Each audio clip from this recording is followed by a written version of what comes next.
माधोपुर में कह रहे थे डूंगरी बांध तो बन के रहेगा, डूंगरी बांध तो बन के रहेगा। जिस दिन मार लेंगे, जिस दिन भजन लाल ये कह देगा कि डूंगरी बांध बनेगा, मैं कह रहा हूं नरेश मीणा डूंगरी बांध पहले भी कह गया, डूंगरी बांध में ईंट नहीं रखने देगा। ईंट रखने से पहले भजन लाल की सरकार को जमीन में गाड़ देंगे। ईंट रखने से पहले, ईंट रखने से पहले, ईंट रखने से पहले सरकार को उस ईंट के नीचे गाड़ दूंगा, नीचे गाड़ दूंगा। मुझे पता है हमारे जो गीत ढांचा गा रहे थे, विष्णु भाई साहब ने गीत ढांचा वालों ने अभी एक गीत गाया, थारा दोनों जोड़ू हाथ, थारा दोनों जोड़ू हाथ डूंगरी बांध बचा लीजो रे, थारा दोनों जोड़ू हाथ डूंगरी बांध बचा लीजो रे। अरे मैं जानता हूं, मैं मेरे को पता है किस तरह से मेरी माता बहनों के अंदर गुस्सा है। हर कोई आदमी किस तरह से गुस्सा जाहिर करता है डूंगरी बांध को बचाने के लिए।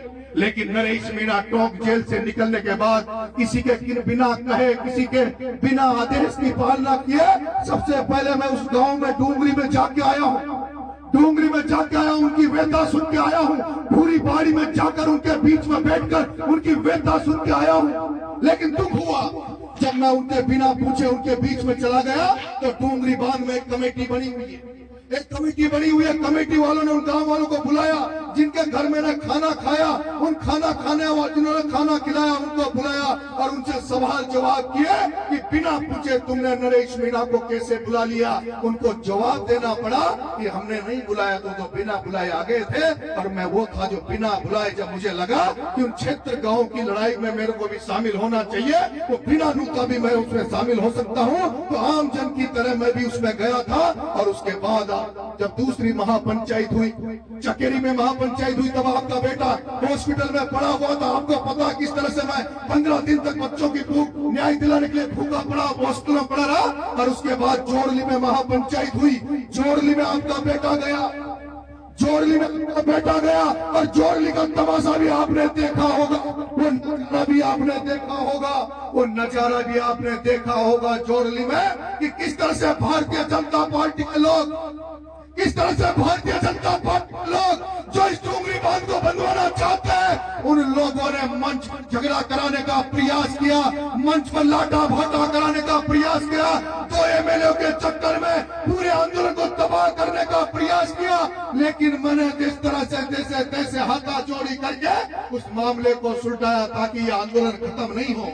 लेकिन मेरे पंच पटेलों, मेरी माताओं बहनों, मेरी माताओं बहनों, बड़ा बजट है, 1 लाख करोड़ का मामला है। जब 1 लाख करोड़ का जब बंदा बनेगा, 1 लाख करोड़ का बंदा बनेगा तो उसका जो 10% होता है वो भी 10,000 करोड़ होता है। 10,000 करोड़। अगर ये जो नील लगा के जो बोट लेके जो घूम रहे ना, इनको 10,000 करोड़ मिलेगा, इनको क्या लेना देना, किसका घर उजड़ेगा, किसका मकान उजड़ेगा, किसका गांव उजड़ेगा, तो क्या लेना देना।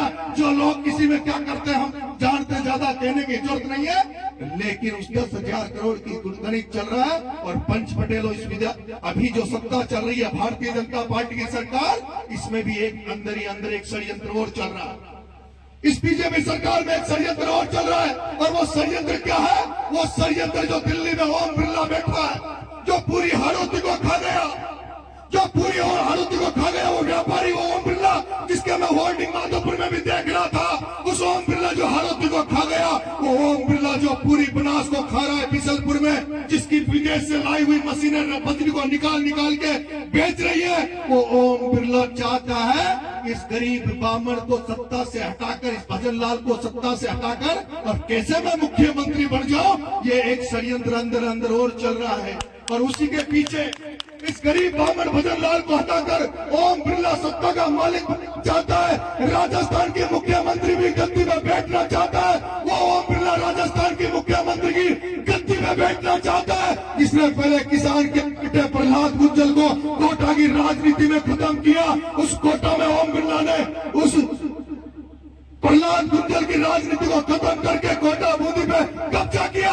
अभी उसने वसुंधरा को खत्म करके 12 झालावाड़ में कब्जा करने के लिए तैयारी कर रहा है। और अब वो ओम बिरला भजन लाल की सीट में बैठना चाहता है। और वो ओम बिरला इसलिए कल एक कहलवारा था, माधोपुर में कह रहे थे डूंगरी बांध तो बन के रहेगा, डोंगरी बांध तो बन के रहेगा। जिस दिन मार लेंगे, जिस दिन भजन लाल ये कह देगा कि डोंगरी बांध बनेगा, मैं कह रहा हूं नरेश मीणा डोंगरी बांध पहले भी कह गया, डोंगरी बांध में ईंट नहीं रखने देगा। ईंट रखने से पहले भजन लाल की सरकार को जमीन में गाड़ देंगे।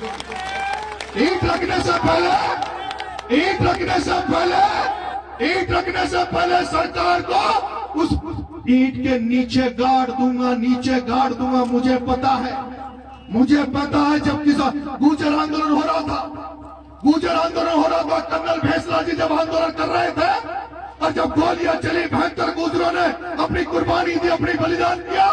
उसके बाद वो तो महारानी थी, वसुंधरा राजे थी, जिसके कार्यकाल में सोहेला में 6 किसान मर गए, खरसाना में किसान मर गए थे। उस वसुंधरा के भी मैंने देखा है पसीना आ गया था, उसकी भी बीपी बढ़ गई थी जब 72 गुर्जरों ने बलिदान दिया। सत्ता सरकार पलटने वाली थी। एक बार भरतपुर में गोली चली मुख्यमंत्री की मौजूदगी में, भरतपुर से मुख्यमंत्री श्री चुनपाड़िया जब तक जयपुर नहीं पहुंचा, उसके पहले मुख्यमंत्री को गद्दी छोड़नी पड़ी। उसी तरह का डोंगरी बांध के 80 गांव वालों, अगर पूरा डोंगरी बांध के 80 गांव एक रहे तो भजन लाल की तो क्या मोदी की भी नहीं है जो डोंगरी बांध बन जाएगी मकान कीजिए।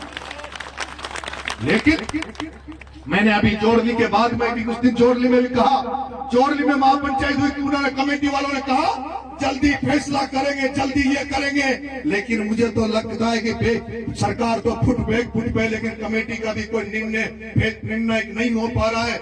निर्णय कमेटी को निर्णय लेना होगा। मैंने कहा जिस तरह से जनता कह रही है, क्या कह रहे हैं कि नरेश मोर्चा समाज, जिस दिन कमेटी नरेश को कह देगी, नरेश को बेटा मानकर नरेश पे भरोसा कर लेगी, मैं अकेला ही डोंगरी बांध को रोकने की ताकत रखता हूं, अकेला ही डोंगरी बांध को रोक दूंगा। बस आपके आशीर्वाद और सहयोग की जरूरत पड़ेगी। इसलिए कमेटी को फैसला कमेटी को लेना है। मुझे अभी डोंगरी बांध वाली कमेटी के कुछ लोग साथी आए, उन्होंने 21 तारीख को कोई ट्रैक्टर रैली निकाल रहे हैं, कलेक्टर का घेराव कर रहे हैं। अब मामलो मुख्यमंत्री को जो ये करे कलेक्टर को घेराव मारा पसंद ना हो, मारा पसंद ना हो, कलेक्टर को याद है तो मामला मुख्यमंत्री का है।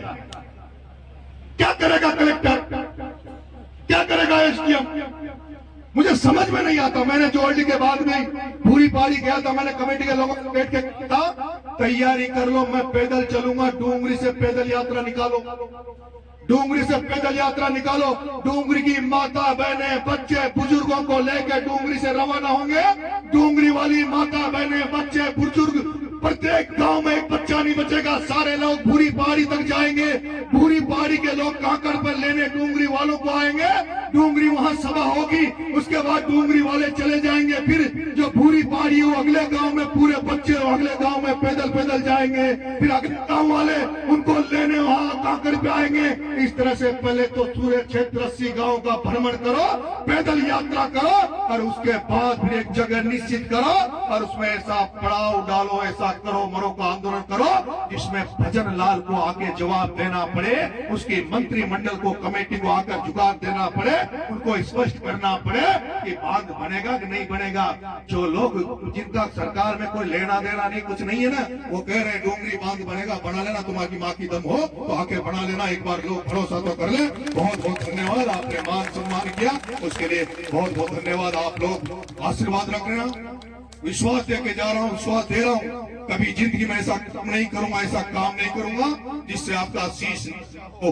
अभी तक तो 3 चुनाव लड़ लिया, अभी तक एमएलए के लिए प्रयास कर रहा था कि कैसे तैसे एमएलए बन जाऊं, लेकिन आपका आशीर्वाद रहा, सहयोग रहा तो 2028 में आपका बेटा जो पहले भी कह रहा है पूरे राजस्थान की राजनीति को घुमाकर फेंक दूंगा, चक्री कर दूंगा, ऐसा कर दूंगा जो राजस्थान की राजनीति तक केवल दूसरे लोगों की बात होती है, आपके लोगों को केवल टिकट मांगने तक की बात होती है। अगला चुनाव में अगर समाज का आशीर्वाद रहा, लोगों का आशीर्वाद रहा तो राजस्थान का 2028 का चुनाव में केवल नरेश मीणा की चर्चा रहेगी कि नरेश मीणा क्या करेगा, पूर्वी राजस्थान आरोपी क्या करेगा। बहुत बहुत धन्यवाद। राम राम।